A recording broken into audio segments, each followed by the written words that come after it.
निरोग हो रहे हैं, पूर्ण रूप से स्वस्थता को प्राप्त हो रहे हैं। इसके उपरांत आप जंघा पर ध्यान कीजिए। जंघा आपकी पूर्ण रूप से निरोग हो रही है, शिथिल हो रही है, स्वस्थता को प्राप्त हो रही है। इसके उपरांत आप अपने जननेंद्रिय केंद्र पर ध्यान दीजिए। आपके जननेंद्रिय पूर्ण रूप से शिथिल हो रहे हैं, पूर्ण रूप से निरोग हो रहे हैं और पूर्ण रूप से स्वस्थता को प्राप्त हो रहे हैं।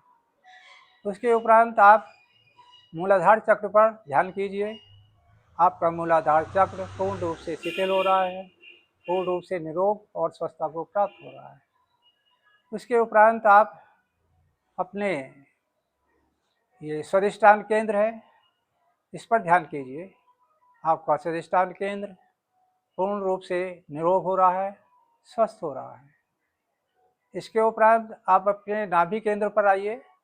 नाभि केंद्र पर ध्यान कीजिए। नाभि केंद्र के चारों तरफ या अंदर जो आपके पाचन तंत्र के अंग है, किडनी है, लीवर है, छोटी आंत है, बड़ी आंत है, इन पर ध्यान कीजिए।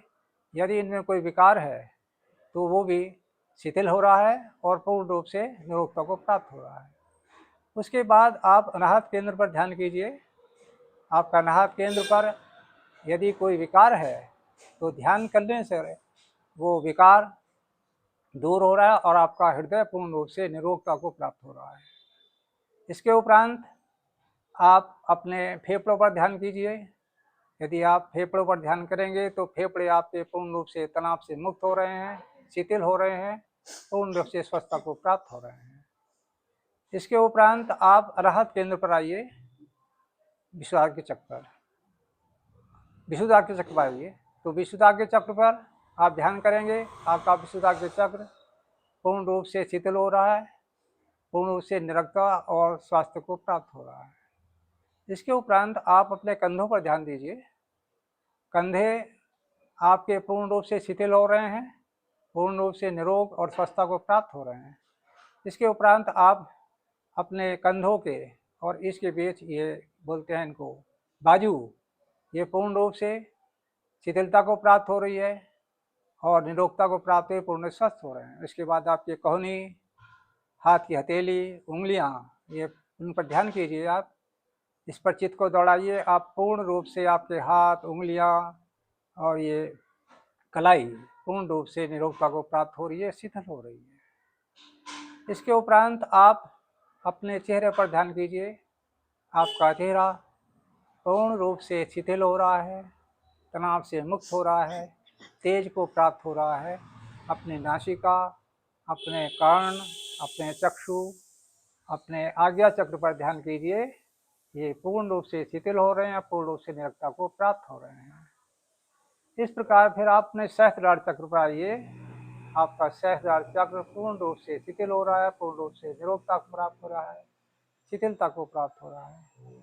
ये जिस समय हम इस शवासन की क्रिया में, विश्राम की स्थिति में ये चिंतन कर रहे थे तो हमारी आत्मा सहस्त्रार चक्र के द्वारा वायुमंडल में प्रवेश कर रही थी, वायुमंडल का दौरा कर रही थी, ब्रह्मांड का दौरा कर रही थी।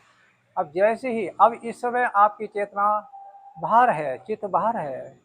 अब आप भगवान से प्रार्थना कीजिए कि हे परमात्मा, मेरा चित्त जो वायुमंडल में सहस्त्रार चक्र के द्वारा बाहर गया हुआ था, वायुमंडल में प्रवेश करने के लिए, घूमने के लिए, वो मेरे शरीर के अंदर आ जाए और मुझे सद्गुणों से युक्त करे।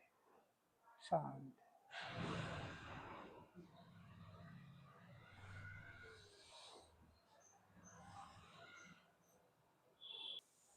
ये आपको कुछ ऊर्जा मिली होगी और कम से कम यदि आप नहीं कह सके तो आपके कानों ने तो धारण किया ही है, तो इसका कुछ ना कुछ असर जरूर पड़ेगा।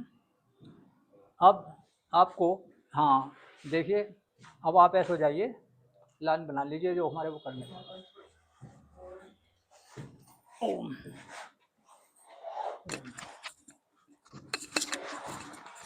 एक मिनट,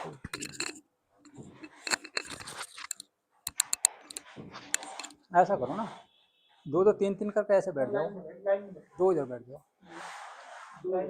इधर आ जाओ दो। हाँ, आप भी थोड़ा सा इधर। ठीक, वहीं बैठ जाएंगे। हाँ, यहीं बैठ जाइए। भाई साहब स्टूल ले आइए।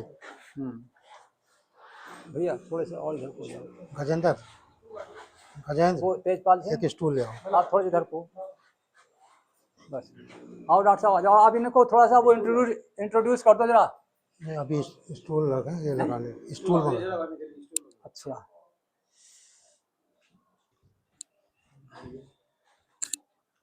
आप इंट्रोड्यूस कर दो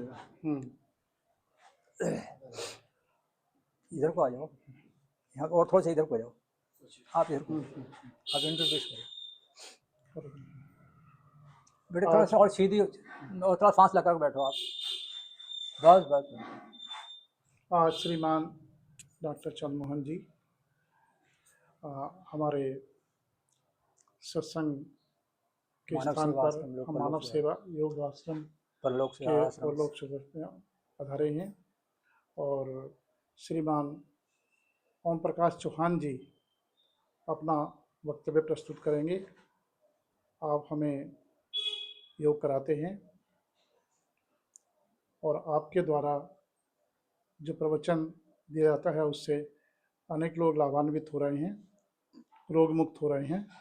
मैं उनसे प्रार्थना करूंगा कि वो आज अपना सूक्ष्म रूप में प्रवचन जो है देने का कष्ट करें।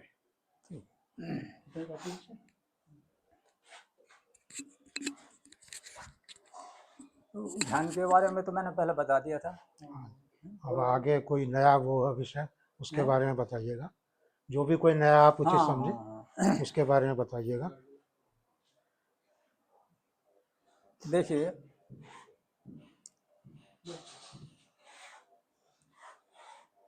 ब्रह्मांड में जो कोई वस्तु या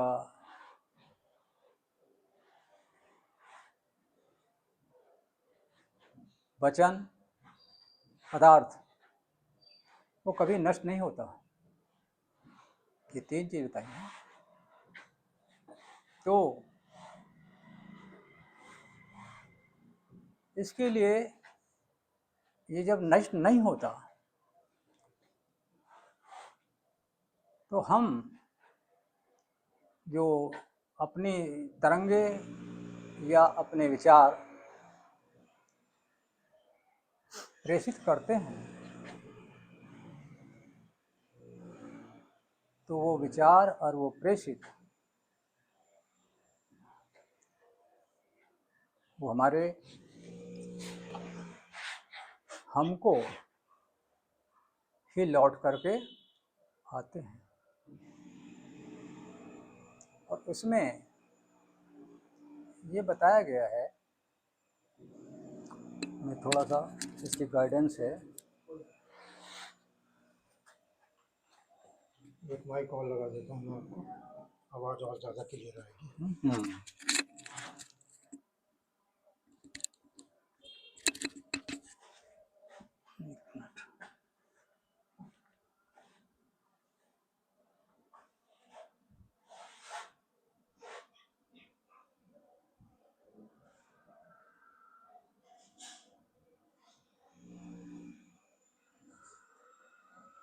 तो ये बताया गया है कि जब ये हमारे जो ब्रह्मांड में ये हमारी ये भावनाएं, ये पदार्थ ये नष्ट नहीं होते हैं, तो जब अपनी तरंगे या अपने भावनाएं हम व्यक्त करते हैं तो ईश्वर के प्रति भाव रखते हुए जब हम करते हैं तो ये कहीं ना कहीं किसी ना किसी रूप में ईश्वर के भाव को प्रेषित करते हुए ये जब प्रकट किए जाते हैं तो भाव क्या है? हे प्रभु, आप मुझे आनंदमय, शक्तिशाली, तेजस्वी बनाएं, जिससे कि मैं अपना भी कल्याण कर सकूं और दूसरों का भी कल्याण कर सकूं। हे प्रभु, मुझे दिशा दो। और सच तो यह है कि जब इस भाव से, इस मनोभाव से, प्रार्थना के भाव से आप उस अदृश्य ईश्वर से ये भाव समर्पित करोगे तो भगवान आपको पलट कर, जो आपने प्रेषित किए हैं वो पलट कर आपके अंदर ही, आपके हृदय में ही समाहित हो जाते हैं। तो बताया गया है वैज्ञानिकों द्वारा भी, संतों द्वारा भी, कि ये जो हमारे सच्चे रूप से की गई प्रार्थना है उसमें कितनी महान शक्ति है। और वो महान शक्ति जब प्रार्थना में है और वो आपने इस पद्धति से प्रार्थना की है तो आप महानता की ओर बढ़ते हैं। ये थोड़ा सा उसका साधना का या सच्ची प्रार्थना का बताया गया है। अब मैं आपको वहाँ ले चलता हूँ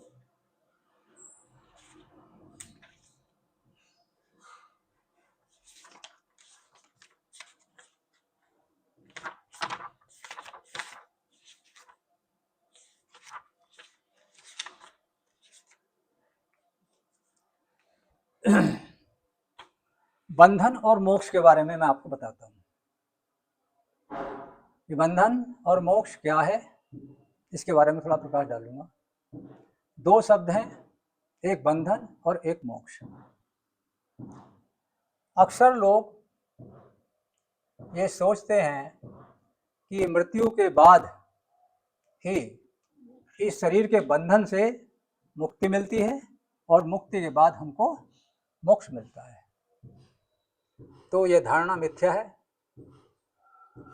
सच तो यह है कि मोक्ष इसी जन्म में जीवन रहते हुए ही आपको प्राप्त हो सकता है।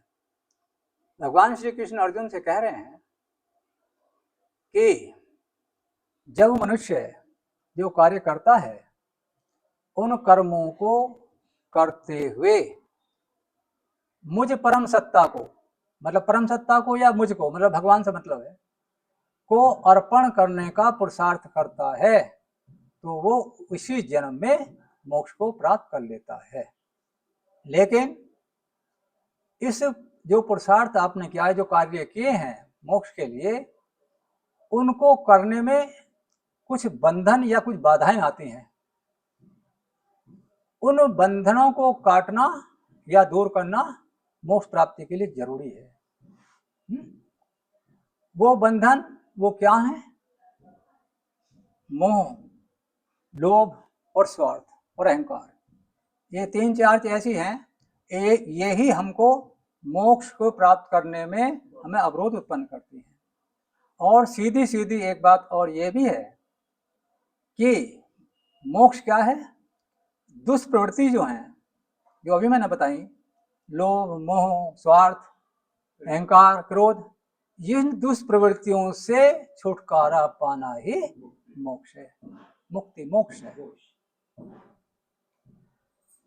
अब आप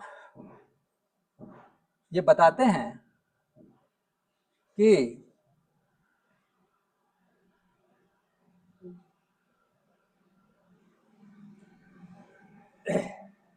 हमें मानव शरीर क्यों मिला है, किस लिए मिला है? तो आपको विवेक जागृत करके सोचना चाहिए, समझना चाहिए कि ये मानव शरीर के माध्यम से ही हम सब अपना दैनिक जो जीवन के कार्य हैं वो भी करते हैं और भगवत जो प्रार्थना है वो भी इसके माध्यम से करते हैं। लिहाजा मोक्ष, आत्मज्ञान की प्राप्ति के लिए, मोक्ष रूपी ज्ञान के प्राप्त करने के लिए हमें ये कार्य किए जाते हैं। ये मनुष्य जीवन का, मनुष्य का लक्ष्य है। बंधन और मोक्ष दो शब्द हैं, एक हमको बांधता है, दूसरा हमको स्वतंत्रता करता है। जब हमारे अंदर आश्रय गुणों की वृद्धि होगी, आश्रय गुण कौन कौन से हैं?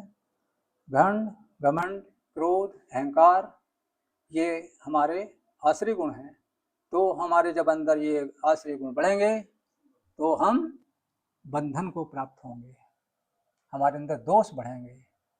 और जब हम दैवत के गुणों को बढ़ेंगे, दैवत के गुण, इसके विपरीत जब हम दैवत के गुणों को जाएंगे तो दैवत के गुण कौन से थे? मैत्री, करुणा, क्षमा, दया, प्रसन्नता, शांति, साहस, शक्ति, सदाचार, संयम, ये हमारे दैवी संपदा के गुण हैं।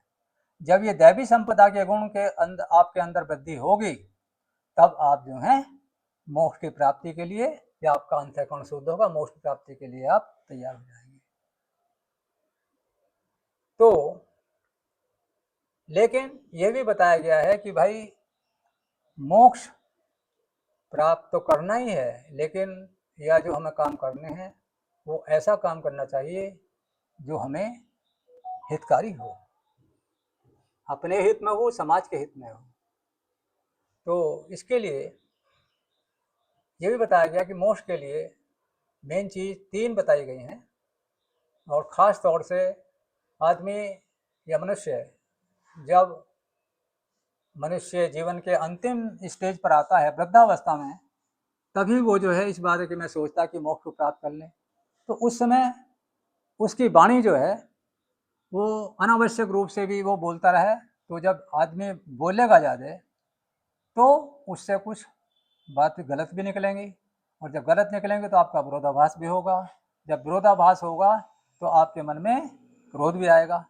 तो इसलिए बताया गया है इन सब बातों से दूर करने के लिए आप जो हैं वाणी पर संयम रखेंगे, और वाणी पर संयम रखेंगे, और इसके साथ मनन और सहन शक्ति को बढ़ाएंगे। और इसके बाद आप जो हैं अपने शास्त्रों का अध्ययन करते रहेंगे।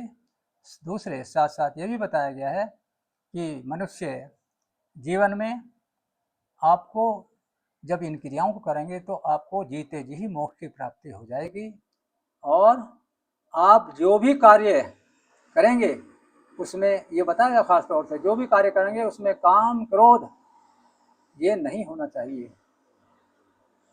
काम क्रोध नहीं होगा तो फिर आपको ईश्वर को समर्पित करते हुए जो भी आप कार्य करेंगे ईश्वर को समर्पित होकर करेंगे, तो वो फिर आप उसके बंधन से मुक्त हो जाएंगे। ये बंधन और मोक्ष का प्रश्न है। अब आपको मैं एक और तीसरा बताता हूँ।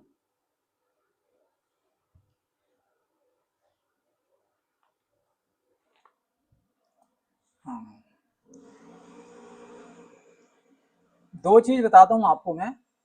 ये जो पूजा अर्चना ध्यान तो आप करते ही हैं,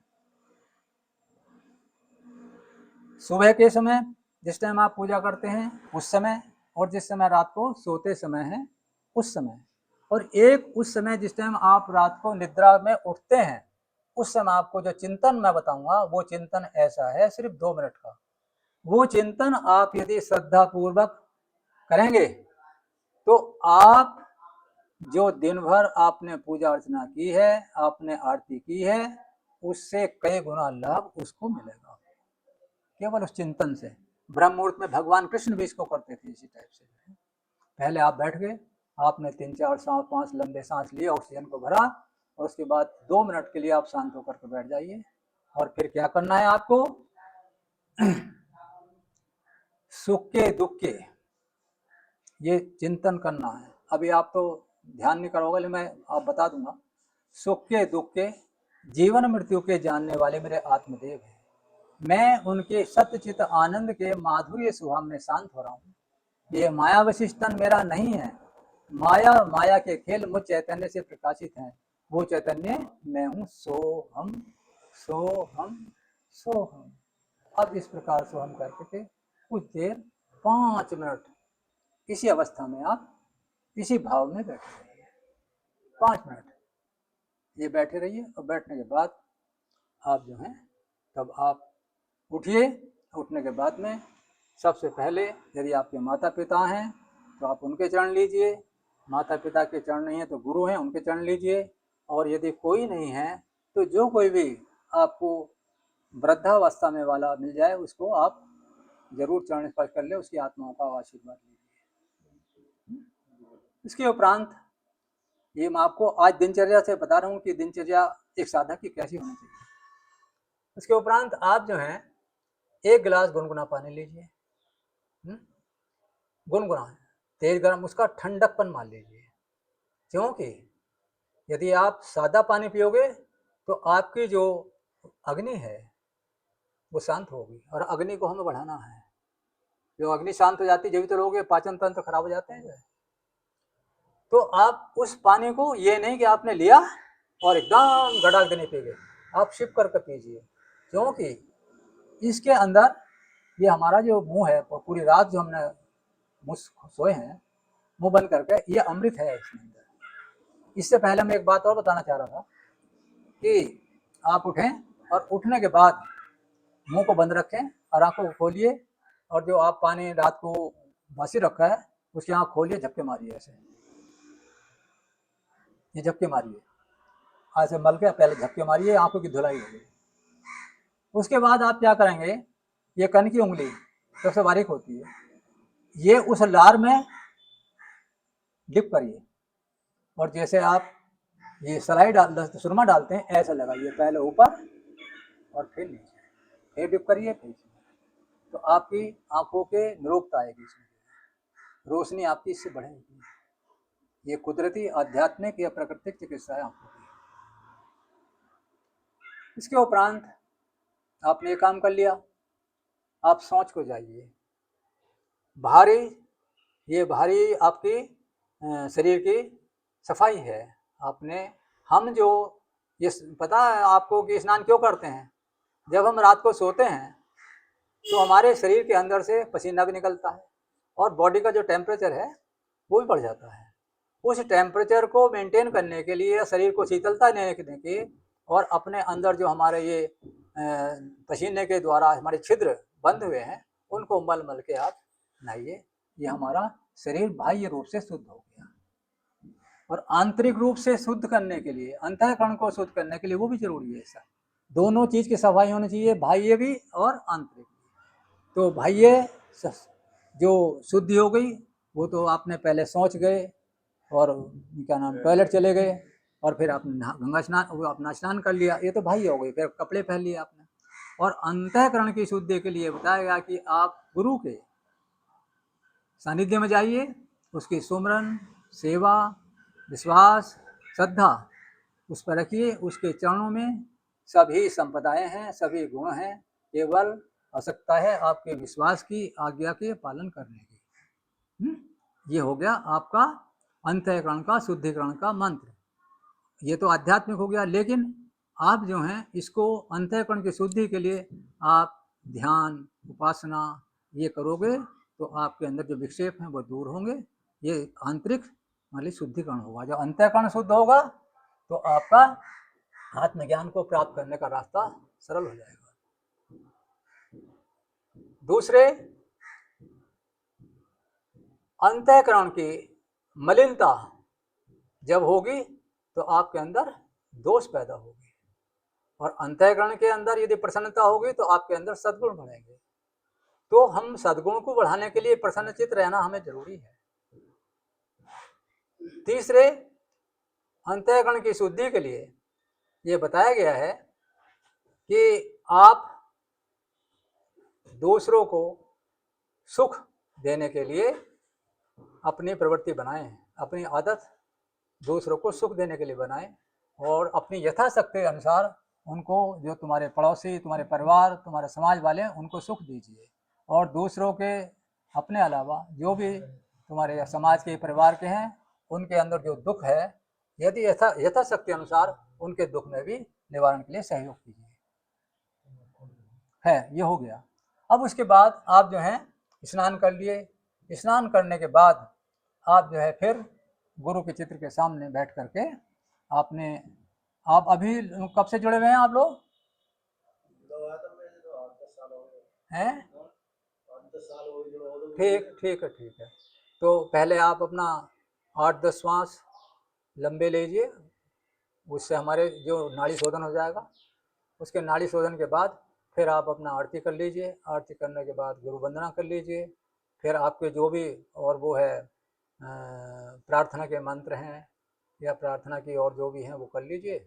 और उसके बाद आप जो है, जो डॉक्टर साहब वो ये थोड़े से फूल और रख देख रहे हैं जी। तो ये हो गया। अब उसके बाद आता है कि मैंने उस दिन पहले भी कहा था कि मनुष्य जीवन बहुत ही दुर्लभ है, और दुर्लभ के साथ साथ ये क्षणभंगुर भी है। तो इस मनुष्य जीवन तो दुर्लभ हुआ ही,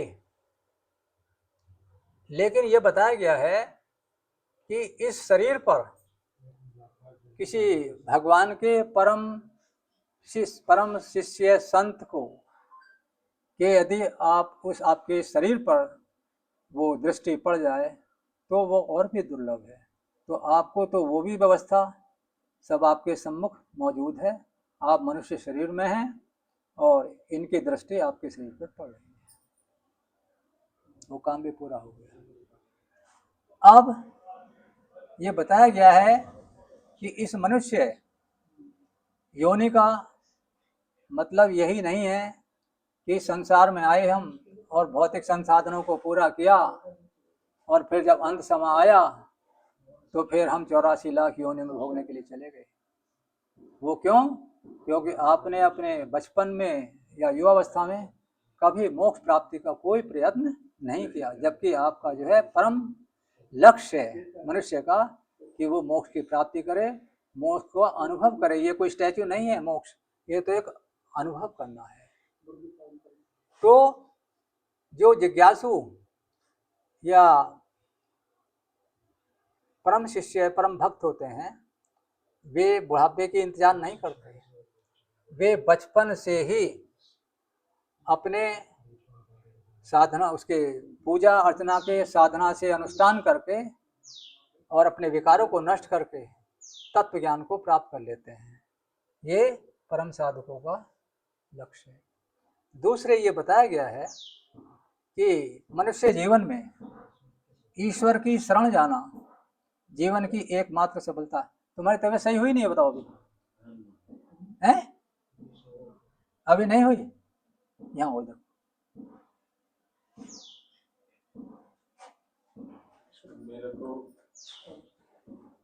मेरा तो जहर खाने को तबीयत। अरे यार तुम तो ये मनुष्य को अपने विकारों को नष्ट करके और अपना जो है इसको चित्त को एकाग्र करके और परम तत्व को प्राप्त करना ये मनुष्य का लक्ष्य है। दूसरा ये बताया गया है कि मनुष्य जीवन में ईश्वर की शरण जाना जीवन का एक परम लक्ष्य है। वो लक्ष्य क्या है या वो स्वरूप क्या है? भगवान का स्वरूप क्या है? दयालु हैं, कृपालु हैं, दीन दयाल हैं, सबके सुहृदय हैं, मेरी आत्मा है। इस प्रकार का चिंतन यदि आप करेंगे तो ये आपके ईश्वर की शरण जाना हो गया। तो इसके बाद ये बताया गया है कि जो इंद्रियां ये सुख भोगती हैं तो वो सुख तो प्रारब्ध अनुसार आपको वैसे ही मिलेगा। जैसे हम रोग को न आने के लिए उसका निवारण भी करते हैं, उसकी रोकथाम भी करते हैं, लेकिन फिर भी रोग आता है। उसके बाद ये बताया गया है कि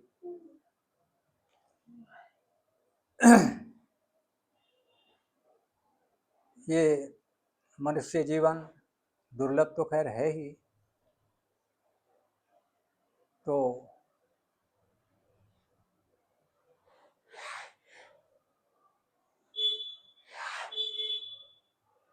इसकी प्राप्ति के लिए या इसके अनुसरण करने के लिए ये मैं 2 मिनट एक शब्द ऐसा भूल जाता हूँ।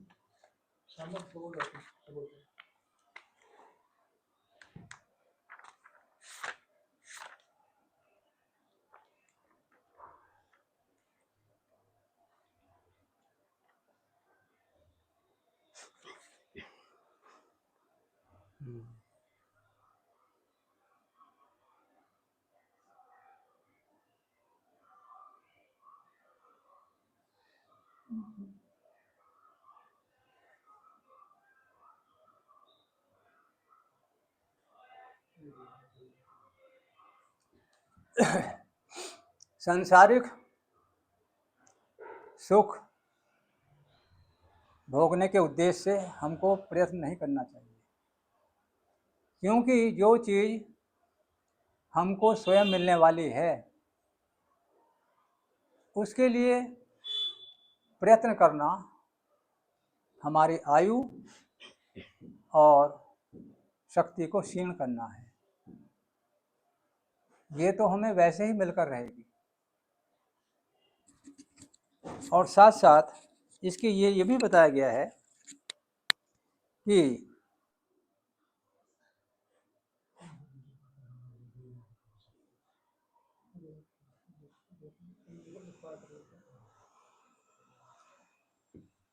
हम जो भी कार्य करें उसमें काम क्रोध नहीं होना चाहिए। और भैया मनुष्य योनि का परम लक्ष्य यही है कि आप जो हैं कम से कम दिन में 2 समय यथाशक्ति अनुसार अपना ध्यान करें, बैठें और एक चीज़ ये संकल्प जरूर करें कि मैं शरीर नहीं हूँ, मैं तो एक श्रेष्ठ चैतन्य आत्मा हूँ। मैं शरीर नहीं हूँ, मैं श्रेष्ठ चैतन्य आत्मा हूँ।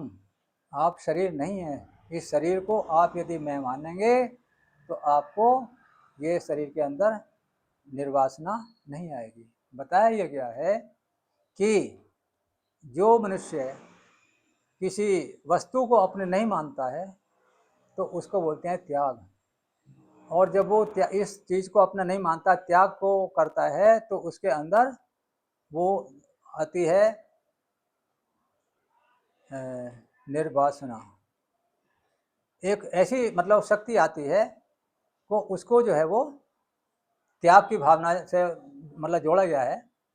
और एक आता है कि आप जब किसी क्या नाम परेशानी में या अभाव में अपना जीवन व्यतीत करते हैं तो उससे बढ़ता है तप, और उस तप से सामर्थ्य बढ़ता है। उस सामर्थ्य को आपको सेवा में लगाना चाहिए।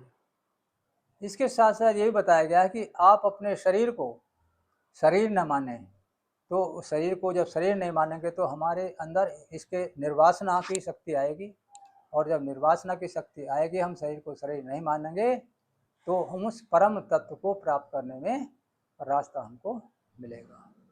अपने शरीर से वो होगा और हमको विकास की प्रकाष्ठा पर चलेंगे। ये थोड़ा सा वो है कि इस शरीर मिलना दुर्लभ है, या इसको शरीर को कैसे करना चाहिए।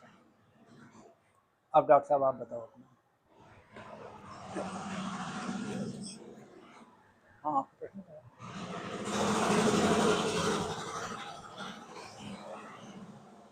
हेलो गाइस, नमस्कार।